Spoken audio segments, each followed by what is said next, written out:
Hello, my self आरजू भौमिक। मैं एक NEET 2026 के लिए पार्शियल ड्रॉपआउट हूँ। जैसे कि आप सभी को पता होगा, मैं इस चैनल पे जो भी मेरा टेस्ट देता हूँ हर एक संडे, तो उसका रिव्यू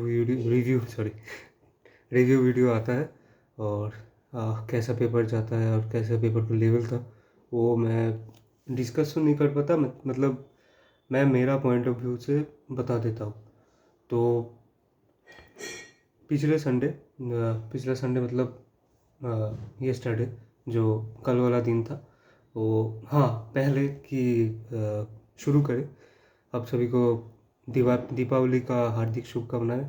और इसके बाद छठ पूजा भी आएगा, तो उसका भी हार्दिक मतलब well wishes for all of you. And बहुत मज़े करना और पढ़ाई भी करता रहना चाहिए।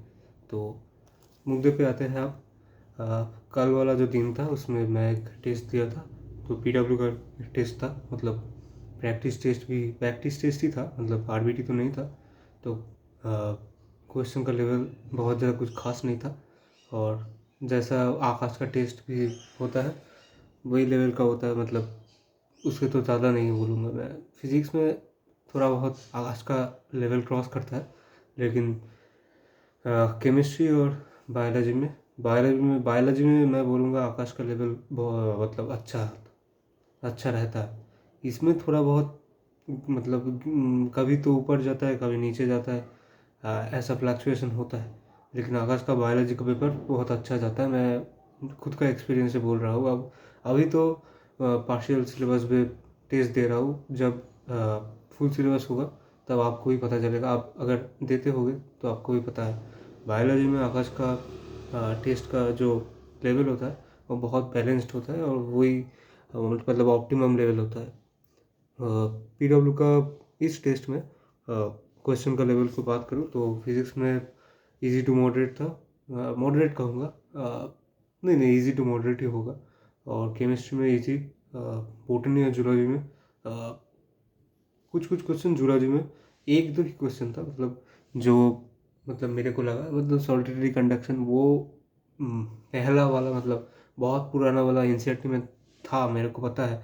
लेकिन अभी तो सॉलिटरी कंडक्शन घटा दिया गया है, मतलब वो उसका क्या बोलूँ, मेंशन एनसीईआरटी में नहीं है। लेकिन वो पता है सभी को, मतलब पता होना चाहिए। और मैम लोग भी, सर लोग भी पढ़ा ही देते हैं, और वो मैं गलत किया हूँ।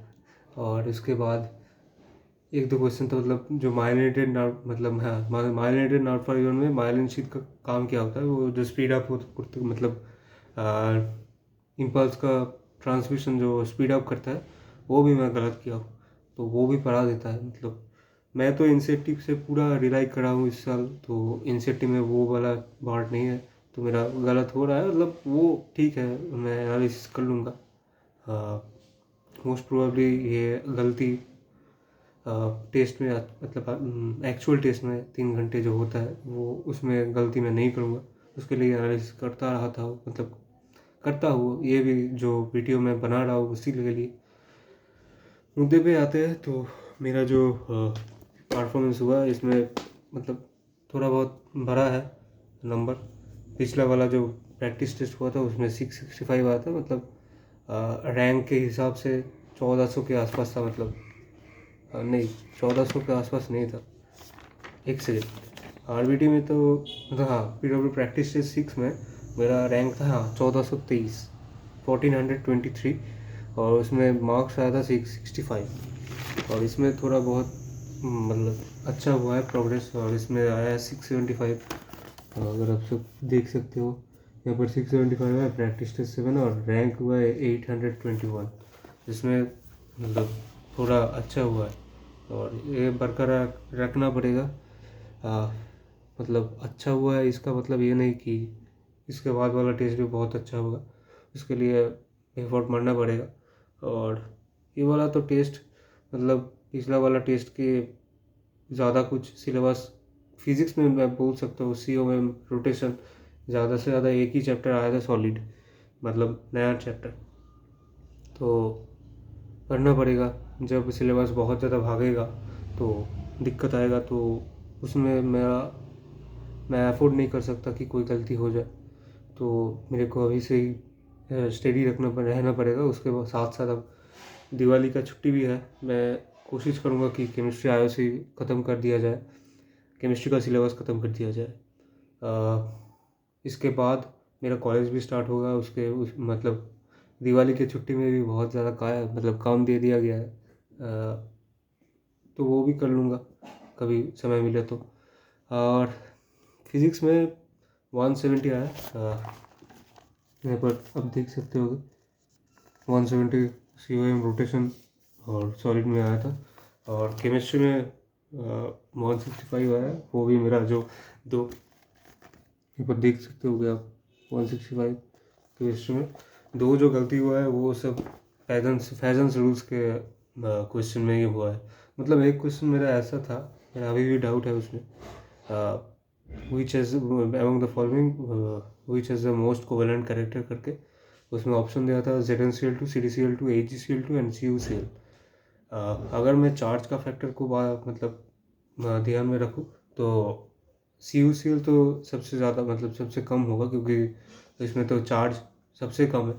और ZnCl2, CdCl2, AgCl2 के अंदर में कैटायन का चार्ज कैटायन का साइज सबसे कम होगा, तो पोलराइजिंग कैपेबिलिटी सबसे ज़्यादा होगा, क्योंकि चार्ज डेंसिटी सबसे ज़्यादा होता है ना, तभी तो पोलराइजिंग कैपेबिलिटी सबसे ज़्यादा होगा।